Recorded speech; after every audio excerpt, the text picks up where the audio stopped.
Ukraine में फंसे भारतीयों को वापस लाने के अभियान ऑपरेशन गंगा के तहत अगले 24 घंटे में 18 विमान भारतीयों को लेकर लौटेंगे। आज 3,500 भारतीयों को स्वदेश लाया जाएगा। वहीं शनिवार को 3,900 भारतीयों को वापस लाया जाएगा। आज सुबह रोमानिया से भारतीयों को लेकर 2 उड़ानें मुंबई पहुंचेंगी। रेल राज्य मंत्री राव साहेब पाटिल दानवे ने यात्रियों का स्वागत किया। वहीं एक अन्य विमान दिल्ली में लैंड हुआ है। इससे लौटे यात्रियों का स्वागत केंद्रीय राज्य मंत्री निशीत प्रमाणिक ने किया। इधर रूस के रास्ते भी भारतीयों को वापस लाया जाएगा। इसके लिए वायुसेना IL-76 विमान का उपयोग करेगी। यह विमान रूस से ही हमें मिला है। यूक्रेन में फंसे भारतीयों को रेस्क्यू करके 10 मार्च तक भारत सरकार घर वापसी कराएगी। इसके लिए कुल 80 उड़ानों को लगाया जाएगा। इनकी व्यवस्थाएं दुरुस्त रखने के लिए केंद्र सरकार के 24 मंत्रियों को जिम्मेदारी सौंपी जा रही है। तो ऑपरेशन गंगा 2 दिन में 7,400 भारतीयों को जो है वापसी उनकी होगी। 10 मार्च तक सभी को निकालने का टारगेट बनाया गया है। तो केंद्र सरकार के 24 मंत्रियों को ये जिम्मेदारी दी है कि यूक्रेन में जो भी स्टूडेंट्स फंसे हुए हैं उनको ऑपरेशन गंगा के तहत निकाला जाए और 2 दिनों में 7,400 भारतीयों की वापसी करने की भी बात कही गई है। तो 10 मार्च तक सभी को निकालने का टारगेट बनाया गया है। केंद्र सरकार के 24 मंत्रियों को ये जिम्मेदारी सौंपी गई है। तो यूक्रेन में जो भी भारतीय स्टूडेंट्स फंसे हुए हैं उसको लेकर के ऑपरेशन गंगा चलाया जा रहा है और 10 मार्च तक सरकार ने ये टारगेट सेट किया है कि जो भी स्टूडेंट्स वहां पर फंसे हैं सभी को निकाला जाएगा और केंद्र सरकार ने ये जिम्मेदारी 24 मंत्रियों को सौंपी है।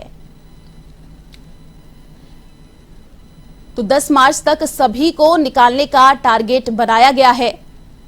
केंद्र सरकार के 24 मंत्रियों को यह जिम्मेदारी सौंपी गई है। तो जो भी स्टूडेंट्स यूक्रेन में फंसे हुए हैं उनको लेकर के सरकार गंभीर दिखाई दे रही है और 10 मार्च तक ये टारगेट सेट किया गया है कि जो भी स्टूडेंट्स यूक्रेन में फंसे हैं उनको भारत वापस लाया जाए। इसके साथ ही केंद्र सरकार ने 24 मंत्रियों को ये जिम्मेदारी भी सौंपी है और ऑपरेशन गंगा के तहत 2 दिनों में आपको बता दें कि 7,400 भारतीयों की वापसी होगी।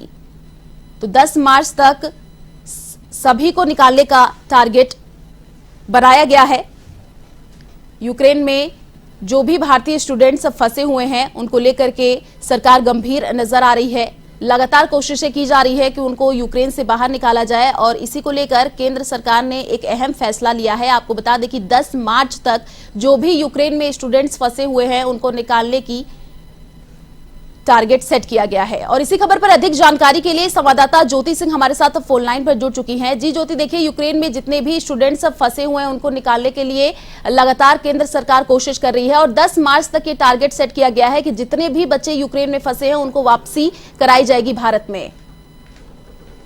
बिल्कुल आयुषी, देखिए रूस और यूक्रेन के बीच में जो युद्ध छिड़ा हुआ है उसका आज 9वां दिन है और देखिए 9 दिन में जिस तरीके से वहां पर भारतीय छात्र और नागरिक वहां पर फंसे हुए हैं उससे लेकर केंद्र सरकार द्वारा ऑपरेशन गंगा चलाया जा रहा है और इस ऑपरेशन गंगा के तहत देखिए 17,000 भारतीय नागरिक जो है वो यूक्रेन की सीमा छोड़ चुके हैं और देखिए 10 मार्च तक एक टारगेट बनाया गया है जिसमें भारतीय नागरिकों को सभी नागरिकों को निकालने का टारगेट बनाया गया है। देखिए एयर फ्लाइट जो है अलग अलग पड़ोसी देशों की मदद से सभी नागरिकों को वहां से निकाला जा रहा है और देखिए यूक्रेन में जो भारतीय दूतावास है उन्होंने जो एडवाइजरी जारी की है उसके बाद से लगभग 17,000 भारतीय नागरिक यूक्रेन को अलग अलग सीमाओं के जरिए सीमा छोड़ चुके हैं और देखिए वही जो विदेश मंत्रालय के प्रवक्ता है अरिंदम बागची, उन्होंने कहा है कि तुम्हारा अनुमान ये है कि लगभग 17,000 भारतीय नागरिकों ने यूक्रेन की सीमा को छोड़ दिया है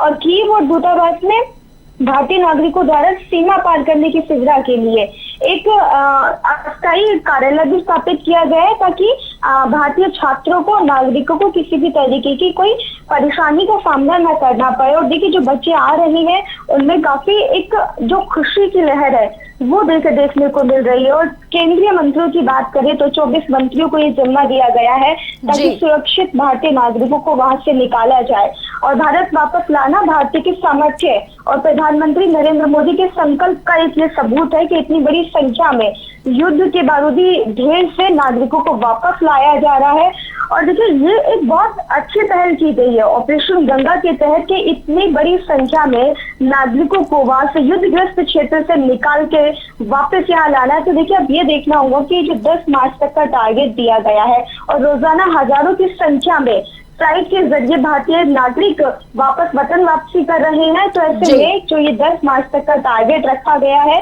केंद्रीय मंत्रियों का आश्वासन है कि 10 मार्च तक सारे भारतीय नागरिकों को सुरक्षित वतन वापसी करा ली जाएगी। लेकिन अब ये देखना होगा कि 10 मार्च तक जो ये टारगेट दिया गया है वो कितनी जल्द पूरा होता है। आयुषी जी, शुक्रिया ज्योति तमाम जानकारी साझा करने के लिए।